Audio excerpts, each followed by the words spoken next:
This here is the Pixel 9a, the newest budget 9 series Pixel that Google just released, and I've been using it for a couple days. It's a pretty interesting phone, and I want to give you guys my honest opinions. And that being said, if you guys do like no BS tech reviews, then hey, consider subscribing because I always tell it how it is. First of all, the new design. At first, not gonna lie, I thought it was trash. But now it's actually growing on me. The nearly flush camera bump is a nice breath of fresh air compared to all these massive camera bumps most other phones have. Sometimes having a bigger bump, it doesn't really tell you the whole story. I lied. It does. But does that mean it performs horribly? Well, I don't think so. The cameras actually look very good for the price point that this phone is at, $599. Keep in mind, this phone is a direct competitor to the iPhone 16e. But unlike the iPhone 16e, this phone does have a 120Hz display. You hear that, Apple? Yeah, that's what I thought. But not only that, the display is super crazy bright, coming in at 2700 nits, which is even brighter than the 2000 on the iPhone 16 Pro series. This Actua Display, as Google calls it, because nowadays everything has to have a fancy name behind it, looks incredible, vibrant, punchy, and silky smooth. However, the Pixel 9a might have gone through a bad breakup because the bezels are a bit chunky. Kinda like me after slimming down a few burritos. Hey, what can I say? I love it. Like I mentioned earlier, this does have a 120Hz display, but it's not an LTPO panel, meaning it'll only refresh from 60Hz up to 120Hz, unlike an LTPO display, which can go as far down as 1Hz to save on battery. However, this phone, I don't think it needs help with battery. More on that later. What I like is that even though this is Google's budget phone, you still get all the goodies that you would expect from a Google product. Tons of AI features like Photo Reimagine, Circle to Search, Add Me, the Pixel Weather, and more. However, the Pixel 9 Pro models do have more AI features like better on-device AI, pixel screenshots, call notes, and a few others. But aside from that, you get a pretty healthy amount of AI in this phone, arguably even more than that on the iPhone 16e, which, by the way, is $100 more expensive than the Pixel 9a. Speaking of price, yes, this phone, which coincidentally matches the color of my shirt a little bit, not really, but just play along with me, it does start at $499, $500, which is just insane. And with that, you get 8GB of RAM and 128GB of base storage. Now, it does go up to 256 gigs for those of you who just love to keep screenshots from 10 years ago.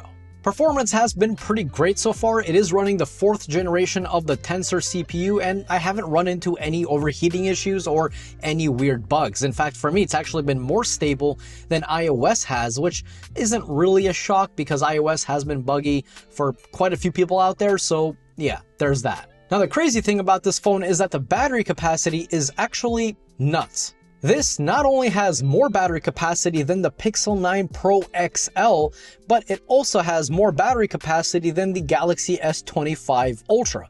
This has 5,000, this has 5,100. In theory, 100 milliamp hours isn't really much to brag about, but if we take a look at the size difference, yeah, it becomes a little bit more impressive. 5,100 milliamp hours for a 6.3-inch display? Yeah, that's huge, and the performance shows it. This phone will easily last you over a day. In fact, I'm ending my days with around 30% of battery, which can easily get me into the next day. So that is extremely impressive. And again, it's just a shock for me that Google just all of a sudden is just bringing out all these phones that not only have good battery, but in fact, great battery. Now, I do really like the way this phone feels in one hand. It's just simple, and to be honest, you know, it's not really a secret. It looks like an iPhone. Let me come on. It looks like an iPhone. I mean, I'm definitely not complaining. You have nothing on this side at all. This side has the power, sleep, wake, you know, similar to most other Pixels out there. The SIM card slot, the microphone, the speaker, up on top, another microphone for, I'm assuming, noise cancellation. It feels incredibly good to hold. The rear is plastic, however, but it's not like the cheap plastic that you get from like most other, like, you know, very, very budget phones like the $100 to $300 price range. This actually almost feels identical to like that frosted glass that most other flagship phones have. Now, another thing I like about the phone is that you're still getting that promised 7 years of OS updates with this phone from Google.